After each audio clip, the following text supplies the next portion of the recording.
The dishes are done, but the counter still needs wiping. You wipe the counter, and then the floor catches your eye. You mop the floor, and suddenly the bathroom is bothering you. You told yourself you would sit down 20 minutes ago. You are still standing in the kitchen with a cloth in your hand. And it is not that you enjoy the cleaning itself. Something in your body refuses to settle until the space does. People who do not experience this call it a personality quirk. They call it being a neat freak or high maintenance or house proud. But what is actually happening inside you is far more interesting than any label. Your environment and the state of your nervous system are not separate things. They are in constant conversation with each other. And for some people, that conversation runs louder than it does for others. Section 1.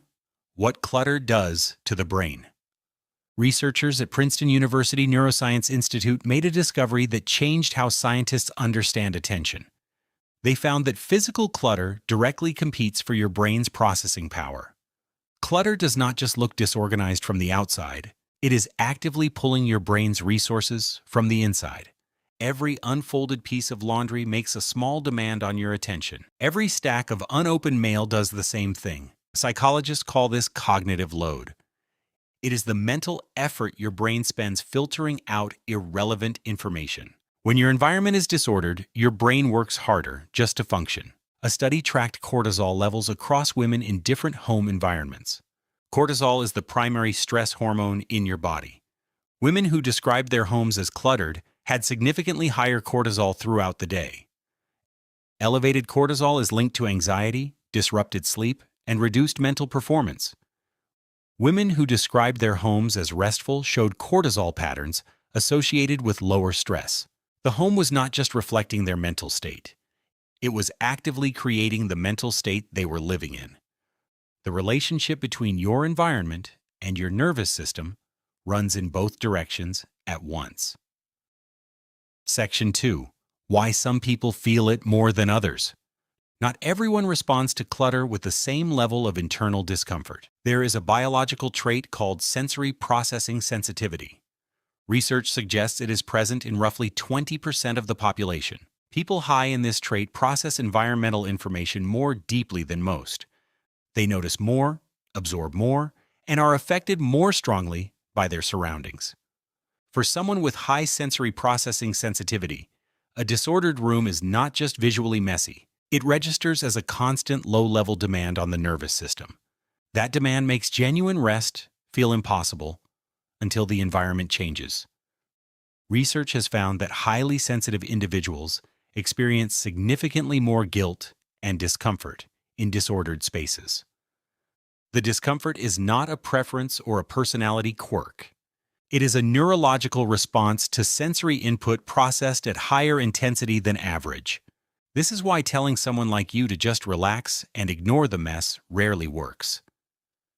The nervous system is not built to ignore it in the way that instruction assumes. The environment has to change before the nervous system can genuinely settle. Section 3. Cleaning as emotional regulation. Research published in the field of social and personality psychology made an important distinction. The researchers found that cleaning reduces the psychological and physiological effects of stressful events. For a significant portion of the population, cleaning is not simply maintenance behavior. It is a regulation strategy that restores a sense of order when things feel overwhelming. Psychologists link this to something called the security motivation system. When the security motivation system detects a perceived threat, ordering behavior frequently follows. This is not a malfunction, and it is not pathological in most cases. It is the nervous system doing exactly what it was designed to do. It creates order on the outside in order to restore order on the inside. Research on it is a regulation strategy that restores a sense of order when things feel overwhelming. Psychologists link this to something called the security motivation system. When the security motivation system detects a perceived threat, ordering behavior frequently follows. This is not a malfunction, and it is not pathological in most cases. It is the nervous system doing exactly what it was designed to do. It creates order on the outside in order to restore order on the inside. Research on it is a regulation strategy that restores a sense of order when things feel overwhelming. Psychologists link this to something called the security motivation system. When the security motivation system detects a perceived threat, ordering behavior frequently follows. This is not a malfunction, and it is not pathological in most cases. It is the nervous system doing exactly what it was designed to do. It creates order on the outside in order to restore order on the inside.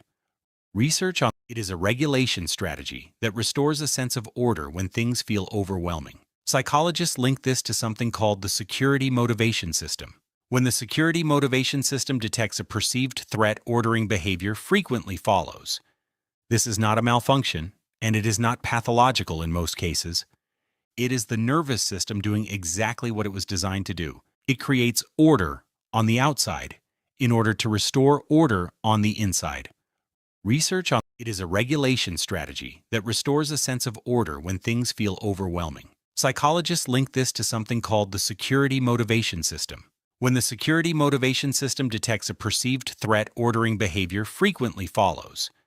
This is not a malfunction, and it is not pathological in most cases.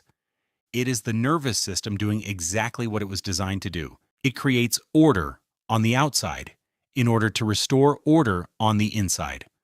Research on it is a regulation strategy that restores a sense of order when things feel overwhelming. Psychologists link this to something called the security motivation system. When the security motivation system detects a perceived threat, ordering behavior frequently follows. This is not a malfunction, and it is not pathological in most cases. It is the nervous system doing exactly what it was designed to do. It creates order on the outside in order to restore order on the inside. Research on it is a regulation strategy that restores a sense of order when things feel overwhelming. Psychologists link this to something called the security motivation system. When the security motivation system detects a perceived threat, ordering behavior frequently follows. This is not a malfunction, and it is not pathological in most cases. It is the nervous system doing exactly what it was designed to do. It creates order on the outside in order to restore order on the inside. Research on it is a regulation strategy that restores a sense of order when things feel overwhelming. Psychologists link this to something called the security motivation system. When the security motivation system detects a perceived threat, ordering behavior frequently follows. This is not a malfunction, and it is not pathological in most cases. It is the nervous system doing exactly what it was designed to do. It creates order on the outside in order to restore order on the inside. Research on it is a regulation strategy that restores a sense of order when things feel overwhelming. Psychologists link this to something called the security motivation system.